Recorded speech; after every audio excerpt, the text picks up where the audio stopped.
Hi நண்பா, நாம பார்பேன் reincarnation அப்படின்னு சொல்லக்கூடிய மன்வாவோட அடுத்த எபிசோட் பார்க்க போறோம். அது மட்டும் இல்லாம போன எபிசோட்ல நம்மளோட ஹீரோ செம்ம கடுப்பா இருப்பான். அதுக்கான முக்கியமான காரணமே கிரீக் தான். நான் தான் அந்த ஏரியாக் மான்ஸ்டர் தட்டி தூக்குனேன், அது மட்டும் இல்லாம நான் தான் ஹீரோவையும் காப்பாத்தினேன் அப்படின்னு சொல்லிட்டு அவனும் ஊர் ஃபுல்லா தௌலத்தா சொல்லியிருப்பான்.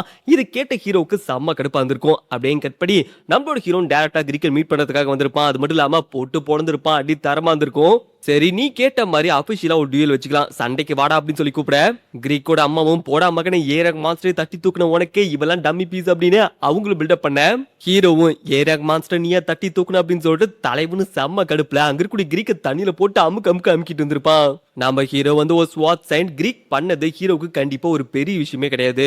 ஆனா கிரான தோக்கடிக்கணும் அப்படிங்கிற விஷயத்துல ஹீரோ பக்காவா இருக்கான். அப்படி இருக்கும்போது அவன் கூட இருந்தா மட்டும்தான் அவனோட வீக்னஸ் என்ன அப்படின்னு சொல்லிட்டு என்னால கண்டுபிடிக்க முடியும். அப்படிப்பட்ட ஒரு ஆப்பர்ச்சுனிட்டி இவனால போயிடுச்சு அப்படின்னு சொல்லிட்டு ஹீரோக்கு செம்ம கடுப்பா இருந்திருக்கும். சரி, நீ இப்ப என்ன சொல்ற, என் கூட டியூல் போட்டுக்கிறியா இல்ல இங்கே சாக போற அப்படின்னு சொல்லிட்டு ஹீரோ தண்ணிக்குள்ள வச்சு அழுத்த கிரீக் எல்லாம் பாக்கணுமே, டே விட்டுட்டா முடியலடா மூச்சு விட முடியல அப்படின்னு சொல்லிட்டு கிரீக்கும் கதறி இருப்பான்.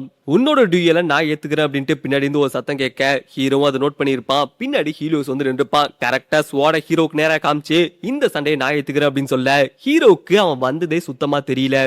எக்ஸாமுக்கு இவனும் பார்ட்டிசிபேட் பண்ண விஷயம் ஹீரோக்கு ஞாபகம் வந்திருக்கும். கிரீக் வந்து நோட் பண்ணிருப்பான். ஹீலியோஸே எப்பா நீயா அப்படின்னு சொல்லி கேட்டிருப்பான். ஆமா, நீ எதுக்காக இங்க வந்திருக்க, கண்டிப்பா நீ யாரையும் போட்டு தள்ளத்துக்கு இங்க வந்திருக்க மாட்டேன், இவனை காப்பாத்துறதுக்காக வந்திருக்க அப்படின்னு சொல்லி கேட்கும்போது நான் ஒண்ணு அந்த அளவுக்கு பெரிய நல்லவெல்லாம் கிடையாது, நான் ஒரே ஒரு கேள்வி மட்டும் தான் உங்ககிட்ட கேட்கணும், நீ தான் அந்த ஏரங் மான்ஸ்டர் போட்டு பொழந்தி அப்படின்னு சொல்லி கேட்க ஹீரோவும் ஒருவேளை நான் தான் அதை போட்டு தள்ளியிருந்தா என்னை என் தலைக்கு தட்டி கொடுக்க போறேன் அப்படின்னு சொல்லி கேட்க ஹீலியோஸும் என்னமா இருந்தாலும் சரி நீ ஒரு வீக்கான பர்சன், கண்டிப்பா உன்னால அதை பண்ணிருக்க முடியாது, நீ டியூயல் கேட்டில நானும் எக்ஸாம்ல பாஸ் ஆன ஒரு பர்சன் தான் அப்படின்னு சொல்லிட்டு பேட்ச காமிச்சிருப்பான். நீ நிஜமாலுமே சண்டை போட ஆசைப்பட்ட அப்படின்னா என் கூட சண்டை போடு, நான் சண்டைக்கு எப்பயுமே தயாரா இருப்பேன் அப்படின்ட்டு ஹீலியோஸ் அவனோட பவரை காமிச்சிருப்பான். வெறித்தனமா இருந்திருக்கும். ஹீரோவும் நல்லாவே பேசுற அப்படின்ட்டு அவனை லைட்டா சிரிக்க இதை கிரீக் நோட் பண்ணிருப்பான். கிரீக்கும் எப்பா ஹீரோ கொஞ்சம் நல்லா யோசிச்சு பாரு, உன்னால கண்டிப்பா அவனை தோக்கடிக்க முடியாது, ஹீலியோஸோட பவர் லெவல் வேற மாதிரி இருக்கும் அப்படின்னு சொல்ல ஹீரோவும் ஆடு தானா கசாப்பு கடையை தேடி வந்து வெட்டுங்க அப்படின்னு சொல்லி குனியும் போது நான் எதுக்கடா கம்முன்னு இருக்கணும், இப்ப பாரு அப்படின்ட்டு ஹீரோவும் அவனோட பவரை காமிச்சிருப்பான். அது மட்டும் இல்லாம நான் சின்ன பசங்க கூட சண்டை போட்டு ரொம்ப போர் அடிச்சிருச்சு, நீ நாச்சு எனக்கு ஒரு நல்ல பண்ணான மேட்சை காட்டுவேன்னு நம்புறேன், எப்படி வசதி அப்படின்னு சொல்லி கேட்க ஹீலியோஸும் கடுப்பாயிருப்பான். ரெண்டு பேருமே ஆப்போசிட் சைடு நின்று இருக்க அப்படியே கட் பண்ணி அண்ட் இது எல்லாத்தையும் பெல்லும் நோட் பண்ணிருப்பா. பெல்லும் கிட்ட வந்துட்டு மாஸ்டர் ஒரு நிமிஷம் அப்படின்னு சொல்லி அவள் ஸ்டாப் பண்ண ட்ரை பண்ண ஹீரோவும் பெல் இந்த விஷயத்துல நீ குறுக்க வராத, இதை நான் பாத்துக்கிறேன், உனக்கு புரிஞ்சுதா அப்படின்னு சொல்லி கேட்க பெல்லும் யோ இரியா ஒரு நிமிஷம், நீங்க ரெண்டு பேருமே சண்டை போட போறீங்க அது எனக்கு புரியுது, ஆனா ரெண்டு பேருமே ஒரு பேட்சுக்காக சண்டை போட போறீங்க அப்படின்னா கண்டிப்பா இது அபிஷியலா கவுண்டர் மாதிரி தான் நடக்கணும்,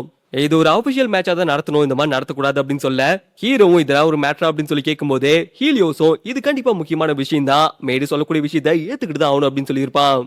என்னடா இது என்னென்னமோ சொல்றீங்க, எனக்கு மட்டும் தான் புரிய மாட்டேங்குது, அது மட்டும் இல்லாம அந்த வீணா போன விளங்காத கிராண்ட் மாதிரி இது கண்டிப்பா நடந்து ஆகணும் அப்படின்னு சொல்லி கேட்க ஹீலியோஸ்லாம் கடுப்பா இருப்பான். உனக்கு எவ்வளவு நெஞ்சத்து இருந்தா அசால்ட்டா அவரை பத்தி இப்படி தப்பா பேசிட்டு இருப்ப, உனக்கு எவன்டா அப்படி ஒரு தைரியத்தை கொடுத்தது அப்படின்னு சொல்லி கேட்டிருப்பான். இது பார்க்கும்போது ஹீரோக்கு தெளிவா தெரியுது இவனுக்கு கிராண்ட் மேல ஒரு மரியாதை இருக்கு அப்படின்னு சொல்லிட்டு, அப்படி இருக்கும்போதே அதை போட்டு புழக்கலாமா அப்படின்னு சொல்லிட்டு ஹீரோ யோசிக்க அப்படியே கட் பண்ணி ஆஃபிஷியலான டூயல் நடக்கூடிய இடத்துக்கு வந்திருப்பாங்க. அந்த இடத்த வந்து பார்க்கும்போது கொஞ்சம் மோசமா தான் இருந்திருக்கும், ஏற்கனவே நிறைய பேர் இறந்து போய் கிடந்திருப்பாங்க, மண்டை ஓட்டலாம் இருந்திருக்கும். அண்ட் ஹீரோ சண்டைக்கு ரெடியாக பெல்லும் தெளிவா சொல்லியிருப்பா, இந்த மாஸ்டர் கொஞ்சம் யோசிச்சு பாத்துக்கோ, ஹீலியோஸ் அப்படிங்கிறவ சாதாரண ஆள் கிடையாது, அவன் ரொம்பவும் பவர் லெவல்ல டிஃபரெண்டா இருக்கக்கூடிய ஆள், அதையும் தாண்டி அவன் கூட சண்டை போட்ட யாரையுமே இது வரைக்கும் அவன் உயிரோடு விட்டதே கிடையாது, ஹீலியோஸ்குள்ள இருக்கக்கூடிய டேலண்ட்டை கிராண்ட் வந்து நோட் பண்ணி அவனுக்கு வந்து ப்ரொமோஷன் கொடுத்திருக்காரு. சொல்ல போனா ஹீலியோஸ்க்கு 8 வயசு தான் ஆகுது, பட் அவன் மிட் லெவல் மிஷன்லயே பார்ட்டிசிபேட் பண்ணுவான் அப்படின்னு சொல்ல இதை ஹீரோ கேட்டுப்பான். பரவாயில்லப்பா கொஞ்சம் இன்ட்ரெஸ்டா இருக்கு அப்படின்னு அவனை சிரிக்க பெல்லும் அப்புறம் இன்னொரு முக்கியமான விஷயம், ஹீலியோஸ் வந்து அட்டாக் பண்ணும்போது அவன் கொடிகளை யூஸ் பண்ணி அட்டாக் பண்ணுவான், ஒயிட் ரோஸ் ரீப்பர் அப்படின்னு சொல்லிட்டு அவனுக்கு தனி பேரே இருக்கு, கொஞ்சம் கவனமா இருங்க மாஸ்டர் அப்படின்னு சொல்ல ஹீரோவும் அப்படியா எதுவா இருந்தாலும் ஒரு கை பார்த்தலாம், எனக்கு ஒண்ணு அந்த அளவுக்கு பெரிய விஷயம் கிடையாது அப்படின்ட்டு ஹீரோவும் சண்டை போறதுக்காக ரெடியா இருப்பான். அப்புறம் சண்டை ஆரம்பிக்கிறதுக்கு முன்னாடி அந்த கேஜை செட்டப் பண்ணிருப்பாங்க. கேஜை பார்க்கணுமே சுத்தி ஸ்பைக்ஸ் இருந்திருக்கும், வேற மாதிரி இருந்திருக்கும், பரவாயில்லையே பில்டப்லாம் பயங்கரமா இருக்கு, தோத்து போறதுக்கு இவ்வளவு பில்டப் தேவை அப்படின்னு சொல்லி கேட்க நீ ஃபர்ஸ்ட் உன்னோட இடம் தெரிஞ்சு யாருக்கிட்ட எப்படி பேசணும் அப்படிங்கிற விஷயத்த கத்துக்கோ, உனக்கெல்லாம் என்னை பத்தி பேசுறதுக்கு தகுதியே இல்லை அப்படின்னு சொல்ல ஹீரோவும் எப்படியா இருந்தா நீ கண்டிப்பா தோக்க தான் போற. ஒருவேளை நீ தோத்துட்ட அப்படின்னா கண்டிப்பா உன ஒயிட் இடியட் அப்படின்னு சொல்லி கூப்பிட போற நாளே இருந்து எப்படி உனக்கு ஓகேவா அப்படின்னு சொல்லி கேட்க ஹீலியோஸ் வெறியா இருப்பான். நீ இப்ப என்ன சொன்ன, நீ ஓவரா வாய் பேசுற அப்படின்னு சொல்லிட்டு அவனுக்கு கடுப்புல இருக்க. சுத்தி இருக்க பசங்களை இது நோட் பண்ணிருப்பாங்க, மிரண்டு போயிருப்பாங்க. ஏன்னா ஹீலியோஸ் கூட சண்டை போட்டு இது வரைக்கும் எவனும் வீடு திரும்ப சரித்திரமே இல்ல. அப்படி இருக்கும் போதே இந்த ஷென்னுக்கு என்னாச்சு, முட்டாள்தனமா பண்ணிட்டு இருக்கான், அவன் சாவ அவனை தேடிக்க போறான் அப்படின்ட்டு சுத்தி இருக்க பசங்களும் கலாச்சிட்டு இருக்க. இது அங்க இருக்கக்கூடிய கிரீக்கும் நோட் பண்ணிருப்பான். அந்த இடத்துக்கு யாருமே எதிர்பார்க்காத வகையில கிராண்ட் வந்திருப்பான். இத பார்த்த மொத்த பேருமே மிரண்டு போயிருப்பாங்க. மீசியா அமைதியா இருங்க அப்படின்னு சொல்லி கத்திருப்பான்.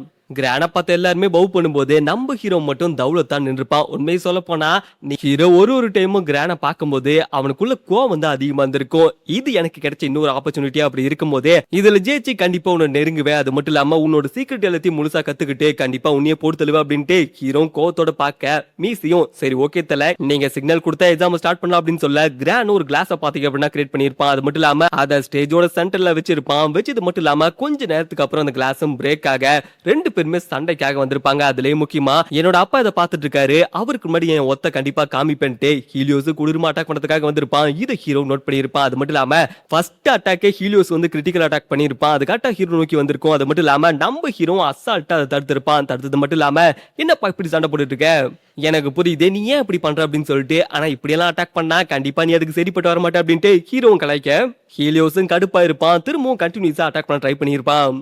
நம்ம ஹீரோவும் அவன் பண்ண அட்டாக் எல்லாத்தையும் தடுத்திருப்பான். இது நோட் பண்ண ஹீலியோஸும் டக்குன்னு வேகமா வந்து ஹீரோ அட்டாக் பண்ண ட்ரை பண்ண ஹீரோவும் தடுத்திருப்பான். எல்லாருமே சொல்ற மாதிரி நீ கொஞ்சம் டஃப்பான ஆப்பனன்ட் தான், மத்தபடி வேற ஒன்னும் பெருசா இல்ல அப்படின்னு சொல்ல அங்க இருக்கக்கூடிய மத்தவங்க எல்லாருமே இது நோட் பண்ணிருப்பாங்க. அவங்களுக்கு இங்க என்ன நடக்குது அப்படின்னு சொல்லிட்டு சுத்தமா புரியல. ஏன்னா நம்ம ஹீலியோஸ் கூட ஒரு பர்சன் தனியாலா இவன் சண்டை போறான் அப்படிங்கிற விஷயம் ஃபர்ஸ்ட் ஷாக் வந்திருக்கும். ரெண்டாவது ஷாக்கு மானாவே இல்லாத ஹீரோ ஹீலியோஸ் கூட எப்படி சண்டை போட்டுட்டு இருக்கான் அப்படிங்கிறது தான் பெரிய ஷாக் வந்திருக்கும். நீ ரொம்ப பேசுற, நான் முதல்ல உன் வாயத்தான் வெட்ட போறேன் அப்படின்ட்டு ஹீலியோஸும் கொடூரமா அட்டாக் பண்ணதுக்காக வந்திருப்பான். அது மட்டும் இல்லாம அவனும் அவனோட மான பவர் எடுத்திருப்பான். பாக்கிறதுக்கு எல்லோ கலர்ல இருந்திருக்கும். இதை மத்தவங்களும் நோட் பண்ணிருப்பாங்க. ஏது எல்லோ மானவா பயங்கர ஸ்ட்ராங்கா இருக்குமே அப்படின்னு சொல்லிட்டு மிரண்டு போய் பார்த்துட்டு இருக்க. அவனும் கொடூரமா அட்டாக் பண்ணதுக்காக வந்திருப்பான். அது மட்டும் இல்லாம கண்டினியூஸா அட்டாக்கும் பண்ணிருப்பான். அதையும் தாண்டி அந்த ஒயின்ஸை அவனுக்கு ஏத்த மாதிரி கண்ட்ரோல் பண்ணி ஸ்வாட வச்சு அட்டாக் பண்ணிருப்பான். அது ஏதோ ஒரு சாட்ட மாதிரி அங்க இருக்கக்கூடிய நம்மளோட ஹீரோவை அட்டாக் பண்ணதுக்காக போயிருக்கும். இதை ஹீரோ நோட் பண்ணிருப்பான். அவனுக்கு ஏத்த மாதிரி இந்த ஒயின்ஸ் எல்லாமே மூவ் ஆயிருக்கும். அண்ட் நம்ம ஹீரோ பேக் அடிச்சிருப்பான். கண்டினியூஸா அட்டாக் பண்ணிட்டு இருக்க. இது லெவல் 4 மேஜிக் அப்படின்னு சொல்லிட்டு ஹீரோக்கு தெரிய வந்திருக்கும். இந்த வயசுல லெவல் 4 மேஜிக் யூஸ் பண்ணது அப்படிங்கிறது ரொம்பவும் பெரிய விஷயம் தான். ஆனா நான் ஒண்ணு அதுக்கு கண்டிப்பா குறைஞ்சவல்ல அப்படின்ட்டு ஹீரோவும் அவனோட மானா பவர் எடுத்திருப்பான். மிரண்டு போயிருப்பாங்க. ஆமா அது என்ன வகையான மானா, என்ன வகையான ஃபைட்டிங் ஸ்டைல் அப்படின்னு சொல்லிட்டு சுத்தி இருக்க அத்தனை பேருமே மிரண்டு போய் பார்த்துட்டு இருக்க.